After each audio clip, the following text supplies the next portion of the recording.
نظم نالۂ فراق۔ بند 5۔ نالۂ فراق پہلا بند۔ جا بسا مغرب میں آخر اے مکاں تیرا مکیں، آہ مشرق کی پسند نہ آئی اس کو سرزمیں۔ آ گیا آج اس صداقت کا میرے دل کو یقین، ظلمت شب سے ضیائے روز فرقت کم نہیں۔ تاز آغوش وداعش داغ حیرت چیدہ است، ہم چو شمع کشتہ در چشمم نگہ خوابیدہ است۔ نالۂ فراق دوسرا بند۔ کشتہ عزلت ہوں آبادی میں گھبراتا ہوں میں، شہر سے سودا کی شدت میں نکل جاتا ہوں میں۔ یاد ایام سلف سے دل کو تڑپاتا ہوں میں، بہر تسکین تیری جانب دوڑتا آتا ہوں میں۔ آنکھ گو مانوس ہے تیرے در و دیوار سے، اجنبیت سی مگر پیدا میری رفتار سے۔ نالۂ فراق تیسرا بند۔ ذرہ میرے دل کا خورشید آشنا ہونے کو تھا، آئینہ ٹوٹا ہوا عالم نما ہونے کو تھا۔ نخل میری آرزوؤں کا ہرا ہونے کو تھا، آہ کیا جانے کوئی میں کیا سے کیا ہونے کو تھا۔ ابر رحمت دامن از گلزار من برچیدہ و رفت، اندر کے برغنچہ ہائے آرزو بارید و رفت۔ نالۂ فراق چوتھا بند۔ تو کہاں ہے اے کلیم ذروۂ سینہ علم، تھی تیری موج نفس باد نشاط افزائے علم۔ اب کہاں وہ شوق رہ پیمائی صحرائے علم، تیرے دم سے تھا ہمارے سر میں بھی سودائے علم۔ شور لیلا کو کے باز آرائش سودہ کند، خاک مجنوں را غبار خاطر صحرا کند۔ نالۂ فراق پانچواں بند۔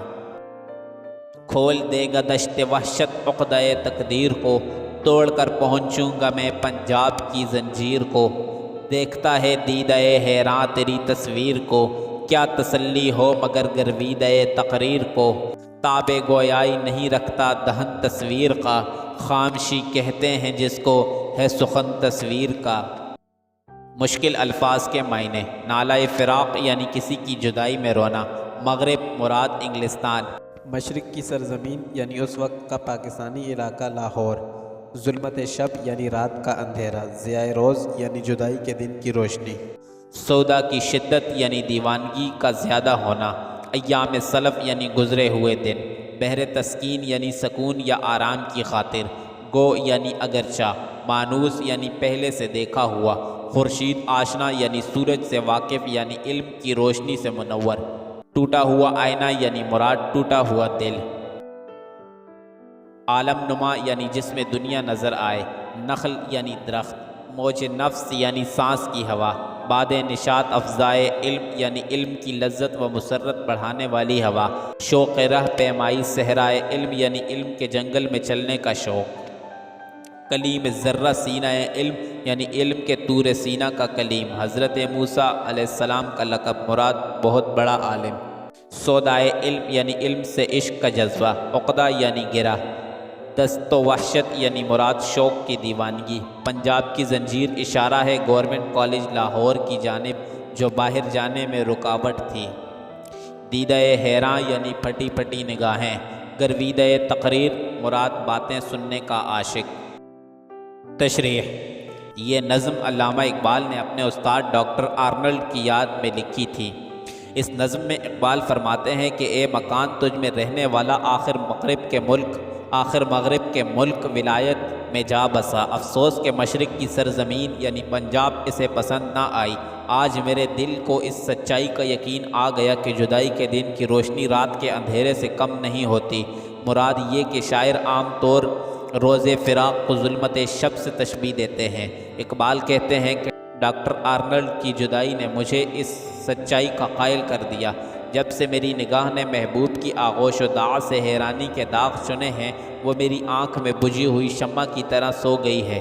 مطلب یہ ہے کہ جب حضرت استاد ولایت تشریف لے گئے اور مجھ پر بے اندازہ حیرانی طاری ہوئی، میری نظر آنکھ میں اس طرح سو گئی جیسے بجھی ہوئی شمع سو جاتی ہے، یعنی نظر نے کچھ اور گوارا نہ کیا۔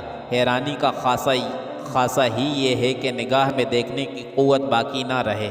میں گوشۂ عزلت یعنی تنہائی کا مارا ہوں، آبادی میں میرے دل پر گھبراہٹ طاری ہو جاتی ہے، دیوانگی کے جوش میں شہر سے نکل جاتا ہوں، گزرے ہوئے دنوں کی یاد سے اپنے دل کو تڑپاتا ہوں، پھر اے مکان تسلی حاصل کرنے کی غرض سے تیری طرف دوڑتا آتا ہوں۔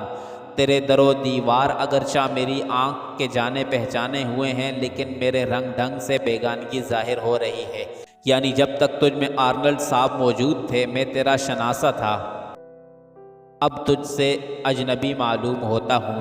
میرے دل کا ذرہ سورج کے فیض سے چمکنے والا تھا، یہ ٹوٹا ہوا آئینہ ایسی صورت اختیار کرنے والا تھا کہ اس میں دنیا نظر آئے، میری آرزوؤں کا پودا ہرا بھرا ہونے والا تھا۔ افسوس کسی کو کیا معلوم کہ میں کیا سے کیا بن جانے والا تھا۔ رحمت کے بادل نے میرے باغ سے دامن سمیٹا اور چلا گیا، تھوڑی دیر کے لیے وہ آرزو کی کلیوں پر برسا اور چھٹ گیا۔ اے علم کے طور کی چوٹی کے کلیم، تو کہاں ہے؟ یہ خطاب ڈاکٹر آرنلڈ سے ہے۔ تیری سانس کی لہر وہ ہوا تھی جس سے علم کی خوشی بڑھتی تھی، بعض تیرے لیکچروں سے ہمارے دل میں علم کی لذت ترقی کرتی تھی۔ تیرے چلے جانے کے بعد علم کے صحرا میں چلنے کا پہلا سا شوق کہاں رہا؟ ہمارے سر میں علم حاصل کرنے کا جو سودا تھا وہ تیرے ہی دم سے تھا۔ اب لیلا کا آوازہ کہاں؟ اب اس کے حسن پر چرچا کدھر ہے کہ پھر وہ دیوانگی پیدا کرے؟ پھر ہم مجنوں بن کر علم کے صحرا میں اسی طرح چکر لگائیں جس طرح گرد و غبار چکر لگاتے ہیں۔ مجھے یقین ہے کہ تیری جدائی میں مجھ پر جو وحشت طاری ہو گئی ہے، اسی کا ہاتھ میری قسمت کی گھٹی سلجھا دے گا اور میں پنجاب کی زنجیر توڑ کر تیرے پاس پہنچوں گا۔ میری حیران آنکھ تیری تصویر پر لگی ہوئی ہے، لیکن جو دل تیری تقدیر کا شیدائی ہو، اسے تصویر دیکھ کر کیا تسلی ہو سکتی ہے؟ تصویر کے منہ میں بولنے کی طاقت نہیں، جسے خاموشی کہتے ہیں وہی تصویر کی بات ہے۔